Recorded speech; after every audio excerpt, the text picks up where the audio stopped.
feels when I hear about the great things that you all are doing as an organization. So thank you for your service. Thank you for all that you do. And thank you for partnering with Faust Elementary School. Just to kind of give you a little insight about our transition at Faust that we're undergoing this year, and also just to kind of give you some context of our school in terms of our demographics, our Title I status, and kind of what that means.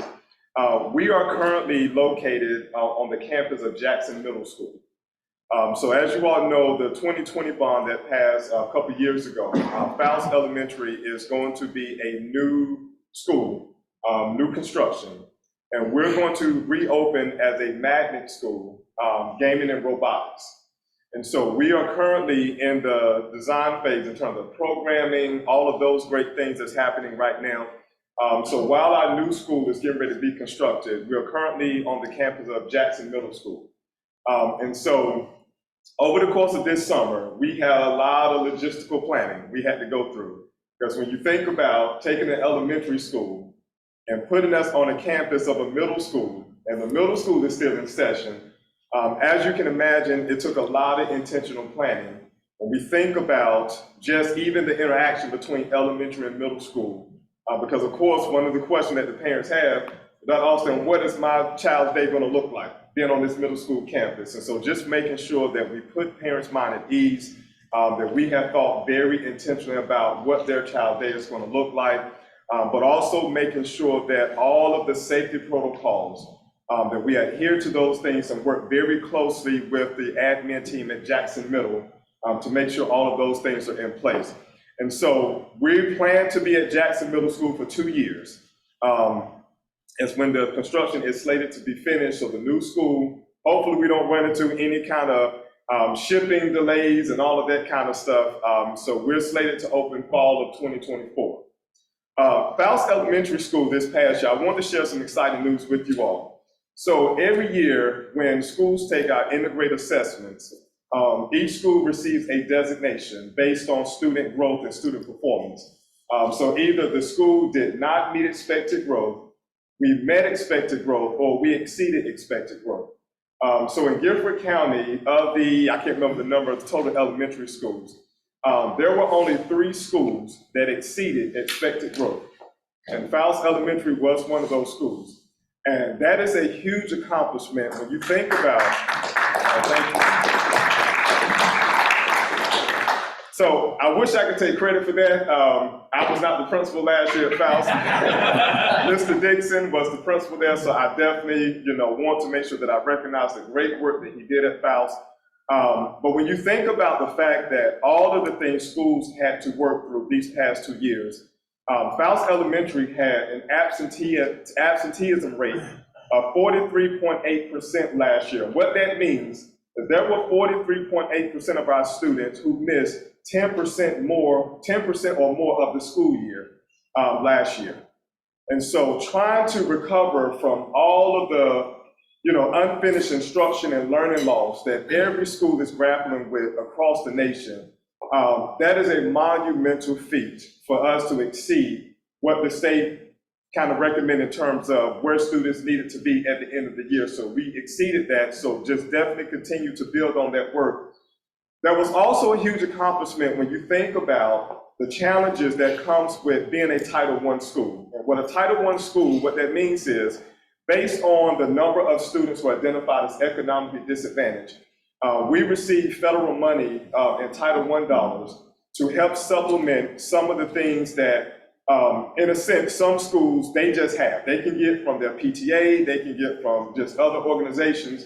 So to help supplement those things in terms of costs and trying to reduce class size and all of those things. And so having the opportunity to serve in a Title I school, it is a very gratifying experience. Because one of the things that I think about, and this is my 15-year career, 14 of those years have been serving in Title I schools. And one of the things that really just resonates with me is there are things, y'all, that we just take for granted every day in terms of things that we're able to provide to our students, our children, our families. And I remember taking a group of students on a field trip about 6 years ago. And we were going through Raleigh. And just hearing the excitement in their voice when they talked about how tall the buildings were. And it was a sobering reminder for me that for some of our students, y'all, they don't get the chance to even get out of their community and their own neighborhood. And so being able to do those things like field trips, it is not something that we just do because of fun. I mean, we do that to help our students connect real world experiences with the curriculum. Because if a student is reading a story about the beach, well, they've never been to the beach and they can't make that connection, that real world experience, it's going to be hard for them to get a visual and definitely connect with that concept of a beach and those kind of things. And so just having the opportunity to do all of those things for our students, for our families, it is a very rewarding experience. And so this work of Bike for Kids, again, I want to thank you all so much for partnering with us with this. It is going to be, I can't even imagine the excitement our students on their face when they open up that curtain and they see those bikes in front of them. And so just having that opportunity to experience that with our students and knowing that for some of our students, this is going to be the first bike they've ever had before. And again, that's a sobering reminder for me that we take things for granted and we don't realize sometimes even those little things can have a huge and profound impact on our students. So for them to just know that there's community organizations out here, there's people in the community that's going to wrap their arms around them, that's going to make sure they get what they need and partner with us. It is very rewarding and we are so appreciative to all of the great things that you all are doing. So again, I just want to thank you on behalf of the staff of Faust Elementary School. Thank you so much for all that you do. And we definitely look forward to continue our partnership together. And if there's anything that Faust can do to help with events that you all may be having, please let us know. We would love to be a part of those things as well and definitely make sure that this partnership is reciprocal and we definitely do our part as well. So thank you so much. I think my staff can say, Dr. Alston, that was the briefest time that you've ever taught before. So I definitely want to make sure that I'm respectful and mindful of everyone's time this morning. And again, thank you so much for having us this morning.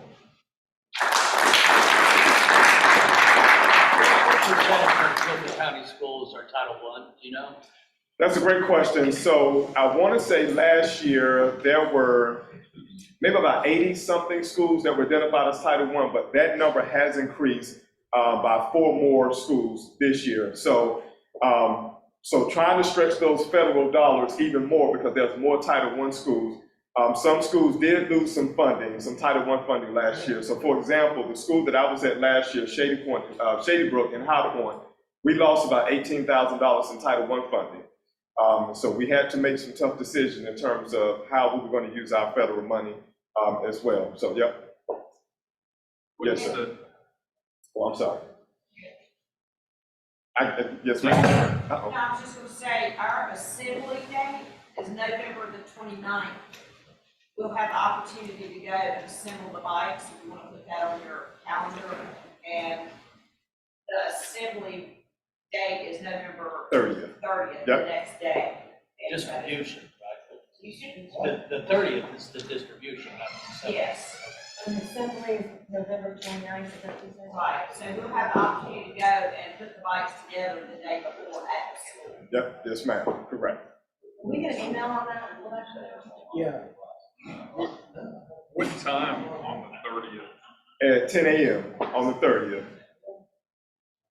Can Gate City Rotarians attend the distribution? Yes, yes. Ceremony. So that would be great. So anyone who's able to come and join us for that event, we would certainly love to have you. And again, I think for our students and for our staff to just see that community presence, I think they will certainly appreciate that. So yes. Do you need notification as to numbers or identity? Yes, yes, yes. Because with us being on Jackson Middle Campus, we have to make sure we coordinate everything with them and make sure they're not going to have, you know, that space for volleyball practice and all of that. I've learned more about middle school sports in these past 2 weeks I think I ever have. So, yes, sir. 2610 Lloyd Street.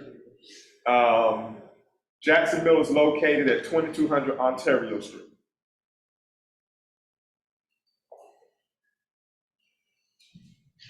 Yes, sir. Guys, did you ask your question? Is that it? Yeah. So are you guys doing I know we partner with Luther Peeler to do Bikes for Kids with them, and they did, I think, they did a writing contest or something. Y'all having something similar? Yeah, so we definitely want to do some kind of curriculum connection with it as well. So, and we're still in the process of kind of fleshing that out, what that's going to look like.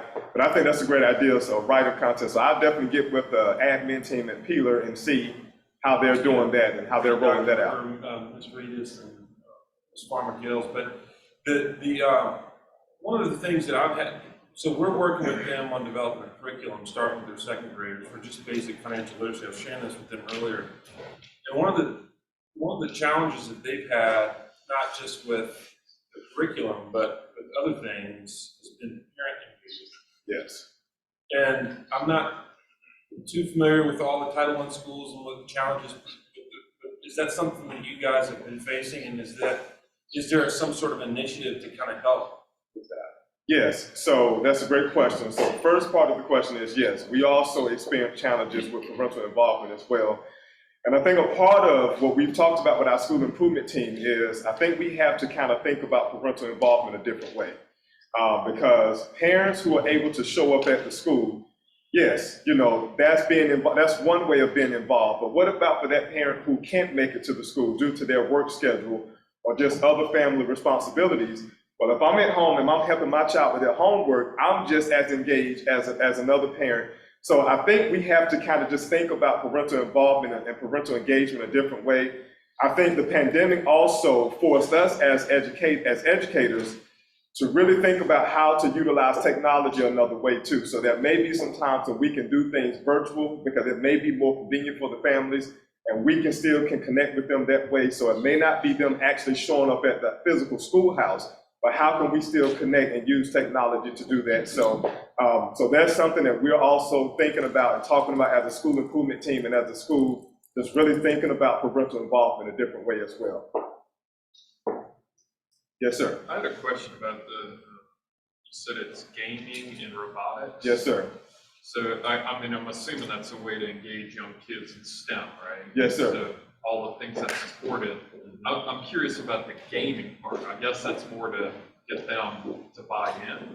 Well, I think it's more so coding. So understanding the coding, understand all of the stuff that happens behind the scenes in terms of gaming design, even the literacy piece. And so we're still in the process of working with state and national partners to kind of get a feel of what that program or what the curriculum is going to look like. But it's in a sense, it's going to be like its own kind of literacy per se. And so just really building that coding piece of it as well. Yep, yes, sir. What time did you say the distribution was? It's going to be at 10 a.m. 10 a.m.? November 30th. Yes, And sir. what about the assembly? Assembly, I don't have the time for yet for that. Is it Carol?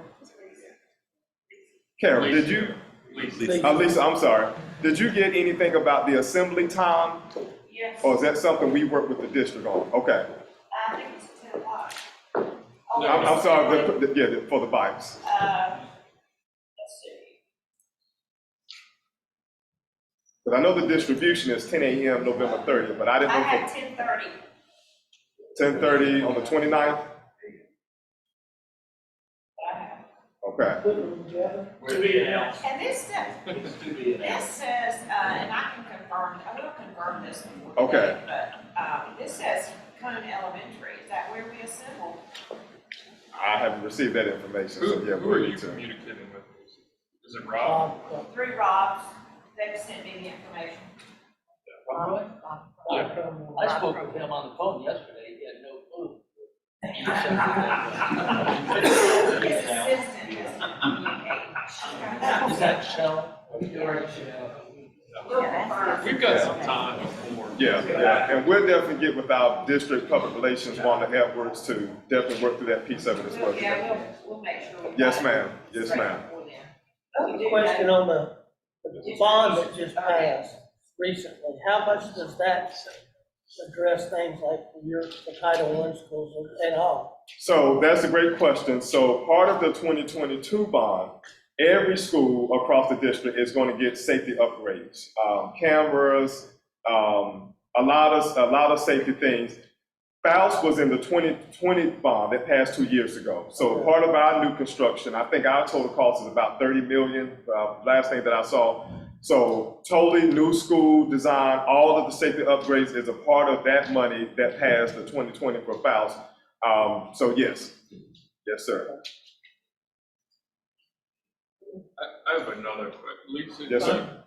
this is for you, Lisa. Do you remember how much our club contributed to Bikes for Kids?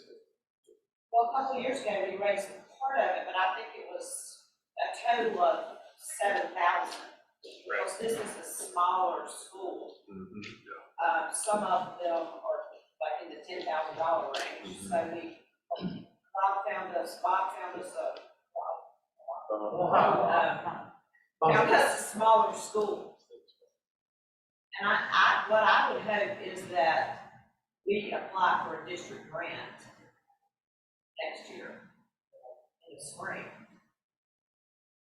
The reason I ask that is because we have some new members here, and there may be people that don't know, but we've supported that organization for, Bob was a member, I think he was one of the founders. Yes.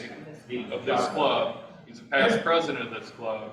He retired and decided to form this organization, and it's skyrocketed, and they've found it's done really good things. So they've tied in a bunch of neat things to it. So I'm just trying to get everybody oriented. I think it'd be great if we go and help. Unfortunately, during the day, I can't go. But if you can, it'd be great to go and help assemble and to see it be distributed. And I know a lot of the funds came from individuals, right? Like it was individual donations that were given to get us up to that point. And it'd be great if our club decided to support it, not just individuals. Jim Kennedy put a challenge out. The first time Bob ever presented this, he was doing $500 and several people did it. Then they did it again to get us up to where we can actually sponsor a school. So, our club has not put any of our foundation money towards it, but we certainly could with a grant or a president's grant. I would hope that it's something that we can support every year because it really does have a great impact. And Bob has written enough. I have the curriculum, the 3 books that I'll bring and share. Yeah, I've got some. You have those too. But he has another one has published another one on healthy eating, about nutrition. And now he's trying to teach these kids about nutrition.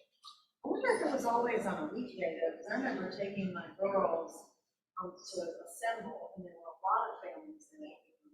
I think that assembly date is wrong. She actually sent me 2 dates. Okay. Because I remember asking her about it, Okay. I'm sorry.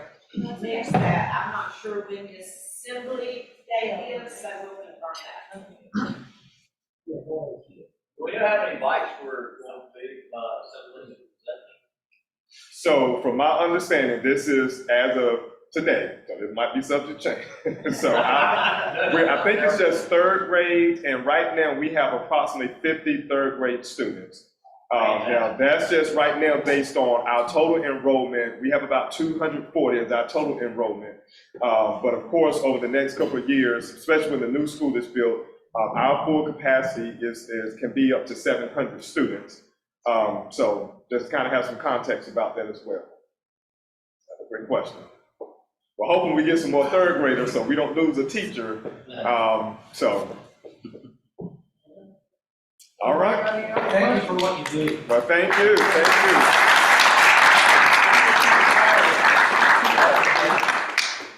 There's tens of dollars involved. Where you want 3? Guys got 2 tickets. Ran out of cash. 3 want 3? I bet somebody else funded this year. All right, we're running early today, so everybody get 10 minutes back in their day.